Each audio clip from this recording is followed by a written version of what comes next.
তো তোমারে ভালোবেসে বিয়ে করছিলাম সুখের সংসার করবো বইলা। তুমি কি করছো? দিনের পর দিন আমার অপমান করছো, আমার কথা শুনাইছো, আর শেষ পর্যন্ত তুমি আমার গায়ে হাত তুললা। আর কি বাকি আছে তোমার? আচ্ছা আমি কি ইচ্ছা করে তোমাকে হাত দিছি নাকি? রাগের মাথায় করছি না, মেজাজ খারাপ হয়ে গেছে, হাত উঠে গেছে। আর বাদ দাও, ভুলে যাও। লো এখন চলো আমার লগে আসো, চলো। আমি কোথাও যাবো না। ওই বাড়িতে গিয়ে আমি কি করবো? ওই বাড়িতে গিয়ে আমি কাজের মহিলার কাজ করবো?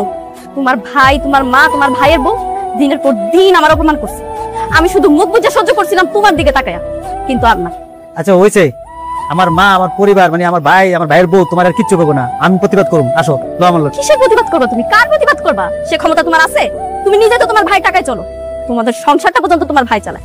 যে কদিন আমি তোমার বাড়িতে আসিলাম, তোমার ভাই তোমার বউ পালছে, তুমি তার প্রতিবাদ করবা? শোনো, আমি ওই বাড়িতে যাবো ঠিকই, যেদিন তুমি নিজের পায়ে দাঁড়াইতে পারবা, একটা কাজের ব্যবস্থা করতে পারবা, আর যেদিন সম্মান দিয়ে আমাকে বাড়ি থেকে তোমার বাড়িতে আমার নিয়ে যেতে পারবা। আশা করি এর আগে তোমার এই চেহারাটা তুমি আমার আর দেখাবা না। কথা বলতেছি আমি যে বেকার, আমি যে কিছু করি না, এটা কোনো জানতো না মনে হয়। এমনি যদি এখন বিয়ের কয়দিন পরে তুমি বাবার বাড়ি এসে থাকো, মানুষ শুনলে কি করবো? মানুষ কি মনে করবো? লো আমার লগে লাও। মানুষের কথা তো খুব গায়ে লাগতেছে, তাই না? একটা কাজ করো, গলায় দড়ি দিয়া মইরা যাও, তাহলে মানুষের কথাগুলো আছে না তোমার কান পর্যন্ত আইবো না। নিচে নামতে নামতে না ঠাই পাইতেছি না, বুঝছো? এখন মনে যে ডুবে গেলাম গা, এর লেগেই তো ফাঁসি দিতে এসেছি, বুঝছস না? এরকম আমার মতো হাজার হাজার বেকার বাংলাদেশে প্রত্যেকদিন ফাঁসি দিতেছে। আমিও তাগো দলের মধ্যে একজন। আমিও বারবার বুঝতেছি যে আমি বেকার, আমি কিছু করি না। আর এটা না, এটা নাটক না, এটা নাটক করি না। তোর কাছে নাটক মনে হইতেছে, নাটক না, এটা আসল নাটক না। হইছে ভাইজান, আর বড় বড় কথা কয় না। আম্মা তোমার পোলারে বুঝাও। মাই কি বুঝাইবো? মাই কি বুঝবো?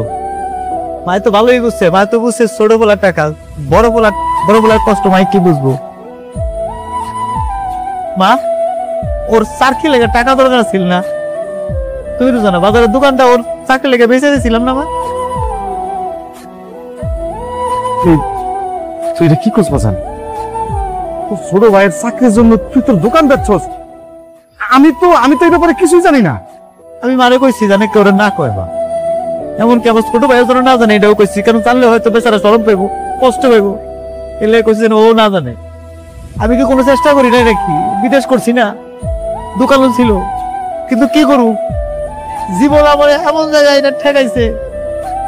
আমার কোনো দুঃখ নাই আব্বা, আমার কোনো দুঃখ নাই। খারাপ লাগতেছে শুধু ওই মেয়েটার লেগে, যে মেয়েটার বিয়ে করে আনছিলাম, ওই মেয়ে তার ফ্যামিলি থেকে আমার হাত ধরে আমার লোকে চলে আইছে। কত কষ্ট করছে, কত পরিশ্রম করছে এই সংসারে তুমি মন পাওয়ার লেগে, তাও পাই নাই। আমি এই হাত দিয়ে আমার বুড়ে মারছি পর্যন্ত, ওটা চলে গেছে আমার। মা, এই বেকারটা মরে গেলে খালি তোমার কাছে একটা অনুরোধ, কাপড়টা দিয়ে আমার দাফনটা করে।